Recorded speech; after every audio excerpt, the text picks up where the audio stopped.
Well, to introduce ourselves, this is Marie, and she's from, she does fine art, and she's from Marseille. And this is Ivar, and he is in illustration and from, I don't know how to Rotterdam. And today we are presenting you the websites of eBay and Damien Hirst. If you could maybe switch to the other page. Of course. Thank you. Website. Yeah, so to introduce these artists, eBay is a musical duo from France. They're actually a French-Cuban musical duo consisting of twin sisters, and they are making mostly electronic music influenced by, sung actually in multiple languages, in English, French, Spanish, and also in Yoruba, which is a language of their heritage. And who's Damien? and Damien Hirst is a really famous artist. I think you all know him. And I guess we'll get to the presentation. Yeah. All right. You can go. Yeah. So to get started on the basic design of the first website, the eBay website. The website is very much what you see is what you get. What you see in this website here is that it's very much, it has a center composition. It's very much focused on the artists themselves. And when it comes to colors, it's just black and yellow and white. That's the only thing that they keep showing, because they very much use the style of their latest album. And in a few slides, we will show you what they had with the previous album and what the site then looked like. So it's also a very clear overview, because when you look at the site, you will see the navigation is fairly easy. You will see the menu. You will see a follow button where you can find the social media. You can see where you can buy the album, of course, because of course they need to sell their work. And of course, in the left top corner, there is a home button. So this is the menu, and it's exactly also really what you see, what you get. Just videos, live dates, mailing list, by Ash, which is the album, out now. Of course, it's actually one sentence, so it's not a separate page. And it's very accessible, actually, because the moment you get there, you can just find everything you need. And they provide only the things that you need, that they want you to see, because it's a very commercial website. And a surprising element of this website is that it has this infinite scroll feature. So if you're on the website already, just point your mouse in the middle of the website and start scrolling. And you will be able to reach all the pages on the website the whole time. So you don't even really need the menu page. You only need the scroll button. Yeah, next one, please. And like I said, the design is determined by the most recent album. So I will show you this later, but they also have a very old a lot older websites from the previous album. Some people already found it, some didn't. You can pick that up later. It also has a very much infinite scroll function, but it's a lot more simple, and it has different colors, but it still has the same structure, where you can find their videos, you can find about their tour, you can find about them, and you can sign up for a mailing list. Next, please. So the target audience is it's very clear. It's clearly destined for fans, because it's a website that just sells the product. It just shows the music. It makes you able to listen to it. Like there's a whole playlist, and it's also curious for the people who like their music but don't really have social media, because the way that their site is structured, it's not really focused on everything. It's pretty much like an addition to their social media network that they have, since they have been at it for a couple of years, but not long enough to really rely on a website. And the purpose of the website is, of course, it's used as a hub, mostly for their product. For the product, they want you to listen to their music via YouTube videos and buy their album. But you can also, no, not yet, sorry.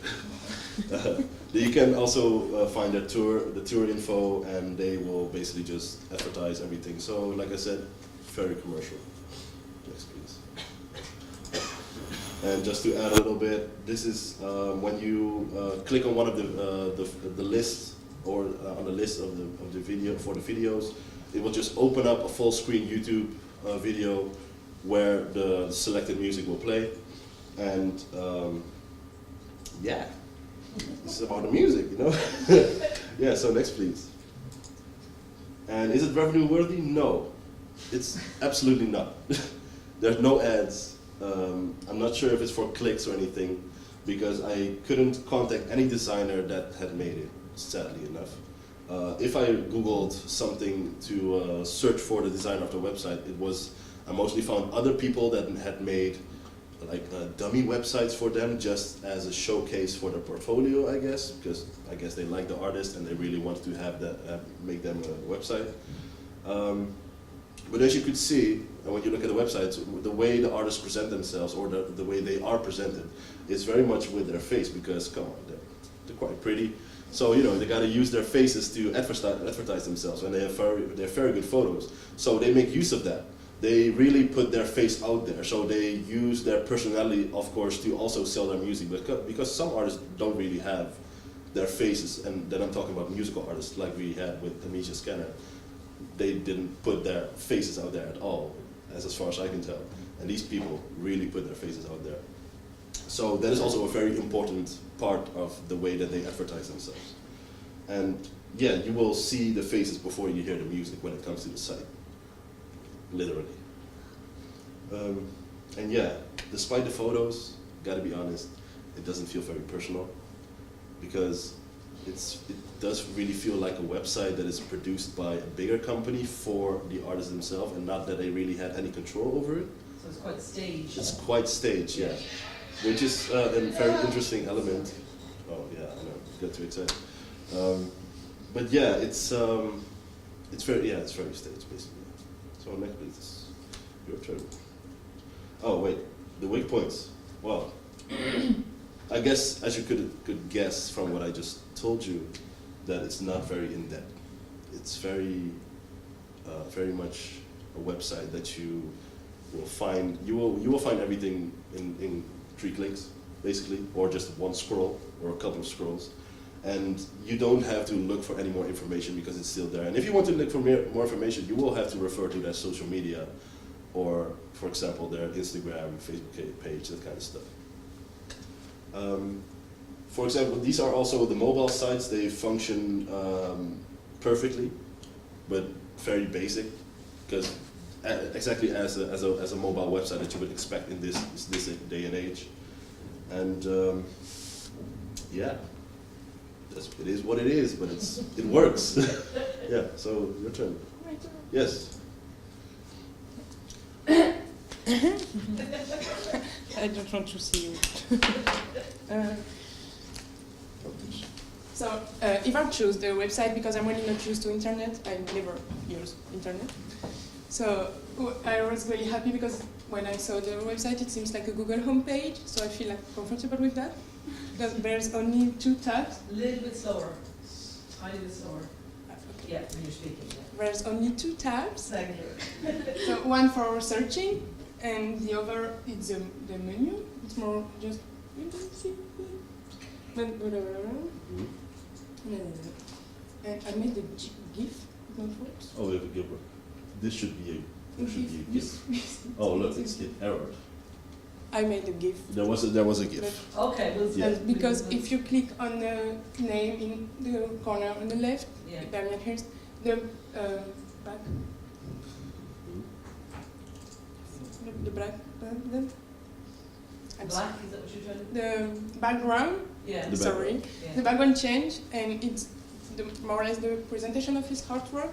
The background changed every time, so Okay. I made a GIF for showing Did you that. make it on a Mac? Yeah? No, it was just a GIF file, but apparently it didn't translate well into the website. Okay, don't worry about it. Yeah. Yeah, don't worry about it. That's bad But because it did work when I showed it, Yeah, so yeah. it's weird. Yeah. So imagine it's a GIF. Yeah. We'll You should remember it. imagine it. Yeah. Next one. And next one, yeah. Sorry. That's it. I like the fact when on the first page you just find group exhibition, because he's a really famous artist and you think he's just doing his own art, and it's cool to see that he's open to groups and he's insists on that. So I think it's cool. Don't know if it's interesting, but I think it's cool. I think the next one. So when I was on the site, I started with the biography because I wonder what can you find, what can you find about an artist as famous as him? So if you click on, you can change it. And if you click on bio, you can change it. Yeah. On biography, you have the basic, most important. He was born in Bristol. I didn't know that. That's cool. Yeah. And so you can choose to read more if you're really interested, and if you choose to read more, that seems really long, but in fact it's really concise. The concise biography, it's really interesting, and we can change. All the highlights words are links for his artworks on the same website, so that's cool. Anyway. What is that? The target audience is, I was wondering about that because is he doesn't need to sell his artwork now because he did it by his own. He said and gave them. They're doing good. But it seems so I think the website is ready for people who already know him, because you can search that's strange. You can search the artworks like in a shop website with categories from the years or the title or other things. So you can search that just if you already know him. I think it's really good as well that somebody has chosen a very established artist, because it's not so much that the target audience has changed, it's that the function of the website has changed. He's almost a national treasure, you know, so he's almost the museum of. Actually, that was a national treasure. A national treasure. It's like the Dolly Parton, museum in Hollywood. It's, people will come to this knowing who he is and wanting to know more about him, rather than working out, should I hire him for my next job, or but it's really good that we have that to contrast, because it's another strategy. Sorry. Come on. Yeah. No, that's cool. I don't want to talk. No, sorry. You're doing brilliantly. This one? Yeah, I think. I don't know. Yeah, of course it's a shop.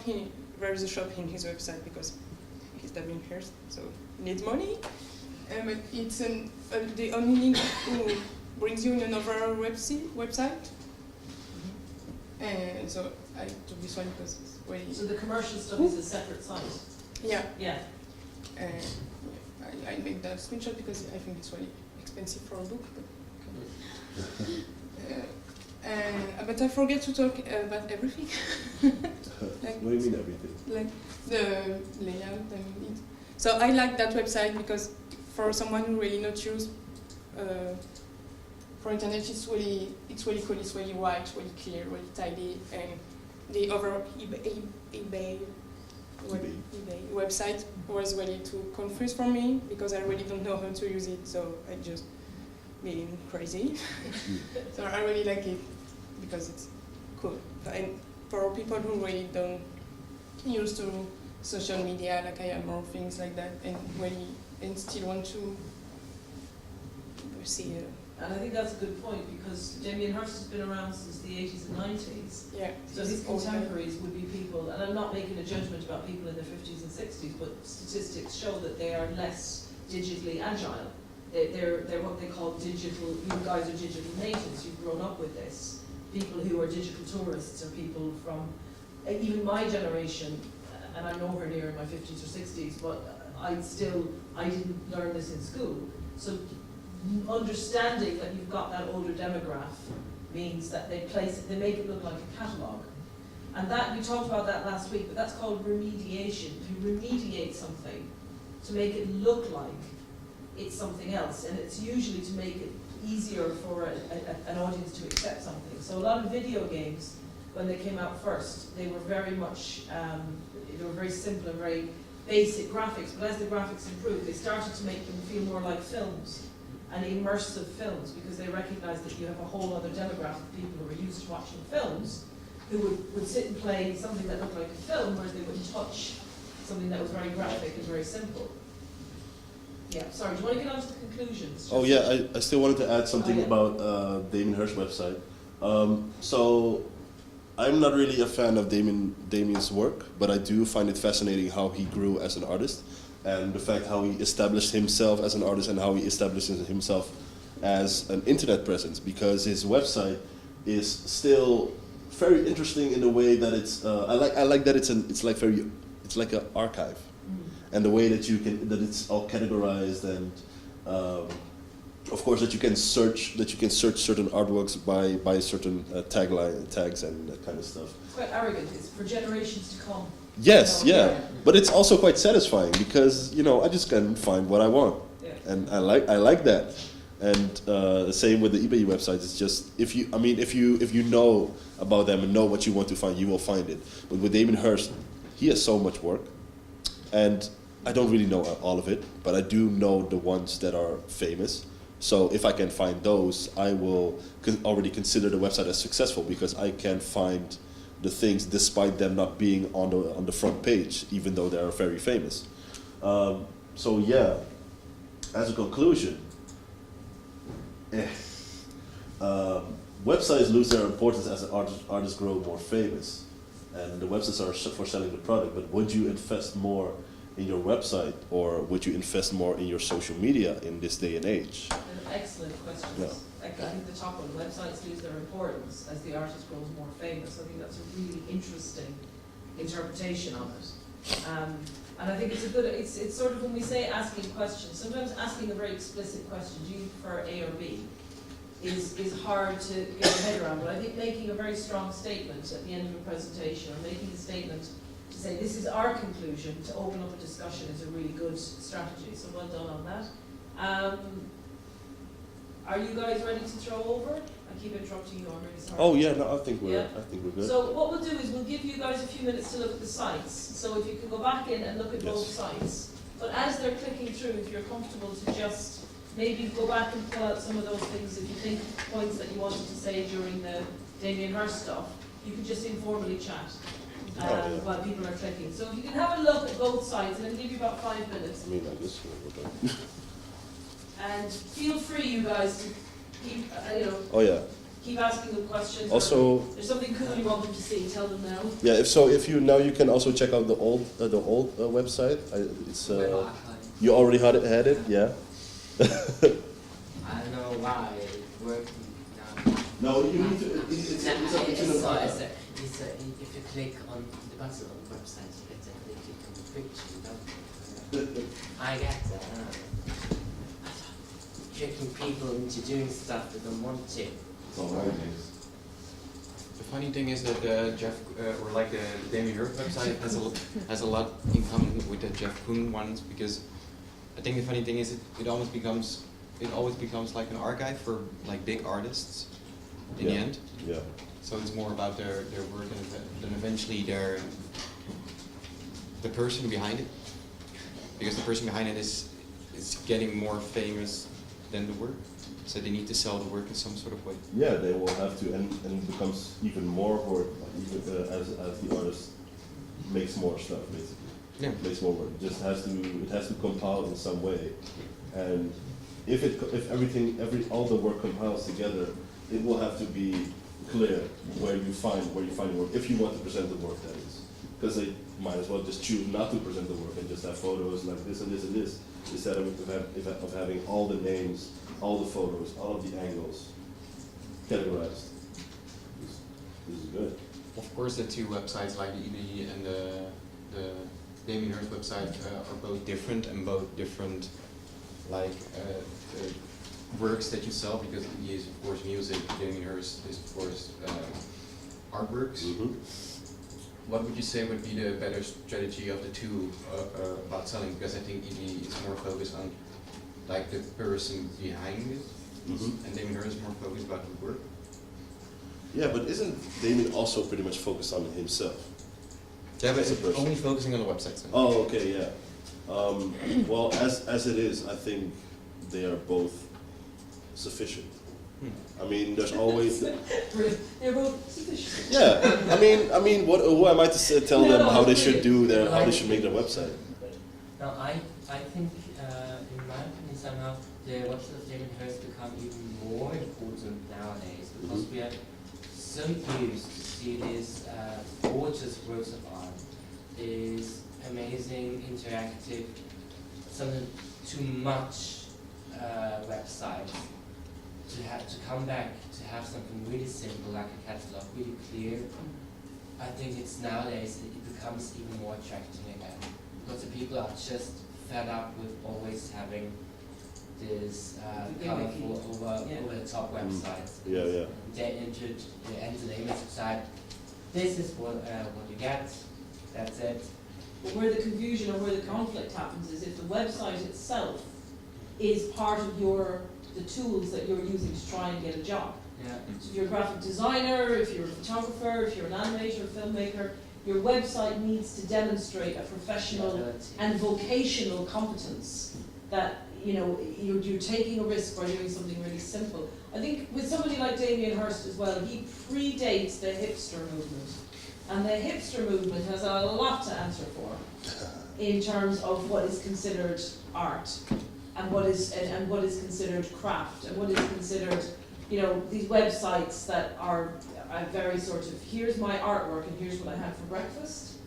Here's my artwork and here's how I dress. And it's appropriating this sort of cultural movement, and it's blurred some lines, and I love to see a website that's just, no, here's my artwork, it's provocative, it's subculture, it's not mainstream, but I'm not appropriating the zeitgeist. I'm not a 20-year-old, I'm not a 30-year-old, I'm going to present this. I love that catalogue presentation. It's slick and it's cool without pandering. And it's you've got to look at the age of the artist It's as well. almost kind of like retro, which is also nowadays attractive somehow. But what you guys to do, go back in not digital. Yeah. To make digital things look not digital. there's retro, and then there's what's the term? It's not retro is something very specific, but it's. Sorry, my brain isn't working today. There's another term, and it means going way back, so going pre-digital. So it's that the appeal of something that's pre-digital, and you see it a lot on websites. And you can get that, people can get that wrong as well. It's not a formula. Any questions about the other site? So we've talked a good bit about the Damien Hirst site. What do you agree with these guys in terms of the other one being quite slick but a little bit superficial? Or does anybody disagree? Yeah? Yeah, sorry, here. No, I saw your hand first. I think it works for them, because the website does what it's supposed to do, and they have their social media handles, so I guess they can be more private on Instagram or Twitter or whatever, and the website is just one of the parts that make the whole social media thing up. Yes, yeah. Yeah, so it's one of a group of different tools. Feels quite like a magazine, I think, doesn't it? It's got that kind of almost like flicking through the pages of a It magazine. does. Yeah, It does. if it's a bit deeper, what it is. It has the feeling of the little booklet you get in the CDs often. But then, and that's a good appropriation or remediation. It does. Even the way that face Yeah. opens, I think that's Yeah. a really good point. That's funny. It's funny you say that because the vinyl album it opens up like that, Yeah. and it opens split halfway and Yeah. it folds out. And this is why, again, evaluating these, it's not just an arbitrary thing. We're trying to make that connection, make that link. It's very clever in terms of marketing, but it's a different type of approach to a printmaker who's, trying to sell limited edition prints from their website that they built themselves on Wix. These are very different kind of corporate sites. Any other comments from anybody? I think if we could open up the feedback, and just while we're just winding down on the comments, if you could be filling in the feedback. I'm going to give you the camera, it's filming, because I need to go to the bathroom, so you can film whatever you want, as long as it's not me.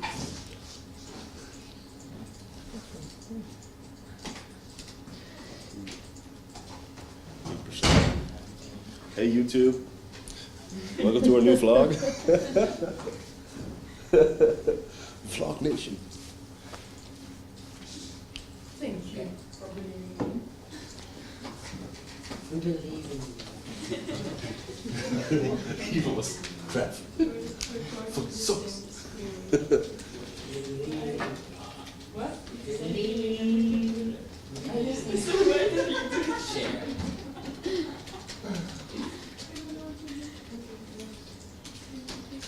So, hey YouTube, we're at Dewey today. I want to see that YouTube money. Give me that YouTube. Give me that ad revenue. Give me that ad revenue, boy. Buy my merch.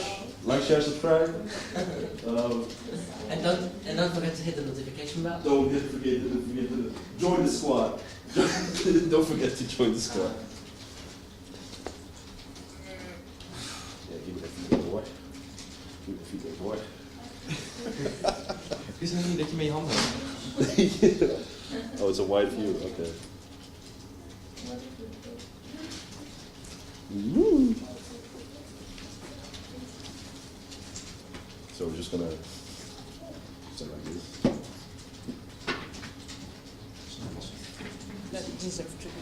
The curlies. Can I go to the... Yeah, if anybody needs a really quick comfort break, we'll take it now, just before. So who's my last group? We are. You guys, so Comfort break. you need a comfort break. Yeah, Yes. That's how you say go to the bathroom in the UK. that's a nice. Comfort break. So don't be filming me talking about comfort break. Can we say before we finish, can we just come back into the room for a second? Can we have a round of applause for the Curlies? We can do that.